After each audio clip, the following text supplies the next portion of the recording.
were doing what they were doing. No. Again, we were misled that there was supposedly protests and then something sprang out of that, an assault sprang out of that.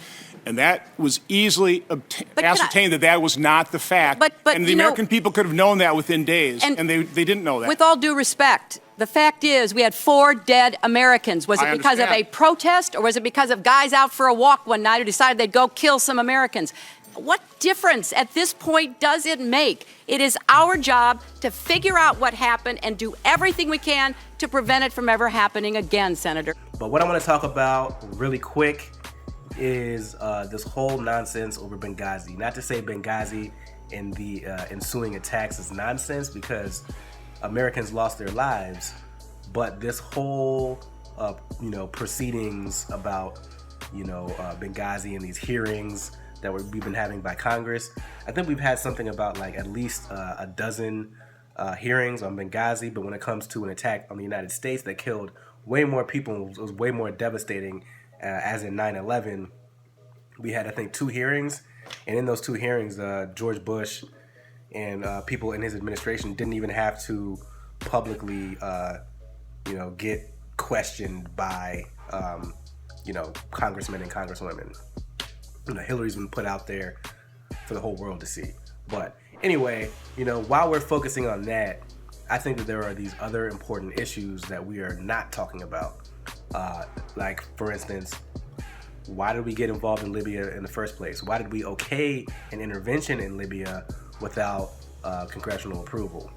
Why is Hillary still saying that it was a good idea to go into Libya, even after George Bush had said that we were safer as a country because Gaddafi, head of Libya at the time, said that he would get rid of his nuclear weapon acquisition. Even after that, we still went into Libya and did what we did.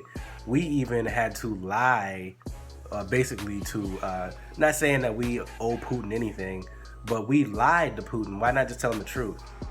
We kind of lied to him, basically saying that we wanted to go in there to make some minor, changes in that country. And what we ended up doing was going in and changing the whole dynamic of that country. Now that country is in a civil war. And to be fair, somewhat, Russia has to deal with more of those extremists in the aftermath of that than we do. So this whole thing, man, just goes again to show you that the U.S. media, the mainstream media in the United States, is bullshit, man. Everybody's focusing on Hillary Clinton's campaign, and everybody's focusing on this Benghazi thing. Not only Benghazi, but the hearings, the congressional hearings of Benghazi. But nobody's actually talking about Libya, what's going on in Libya, and how, places like Syria, Libya, Egypt, and Iraq, of course, were not necessarily threats to the United States, national security threats, but now they are. Now they're national security threats to the whole world. And you can make the argument because we went in and we intervened in their business.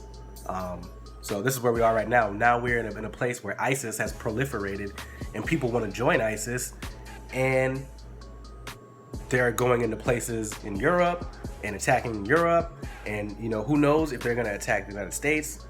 So we have to ask the questions, why did we get involved in this stuff to begin with, when we know we have a terrible success rate of interventions in the Middle East. And another thing is, there's this guy who was, I'm going to share this link to this article. There's a guy, this is with Democracy Now! His name is Melvin Goodman. He was a guest on Democracy Now! He's a former CIA and State Department analyst. And his big question is, why was there the CIA was essentially operating out of that location.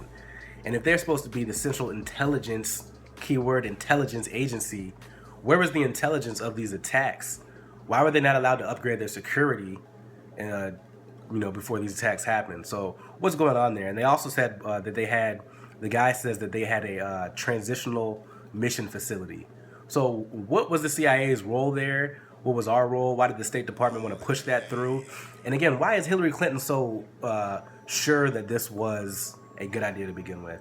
So those are some questions that I have, other people have, I think that we should be focusing on, rather than, is this going to hurt Hillary Clinton's poll numbers or not? So ridiculous, but that's the country we live in right now. So if you like my video, please give it a like. If you like what I talk about, please subscribe so I can do more of these, and I'll catch you guys next time.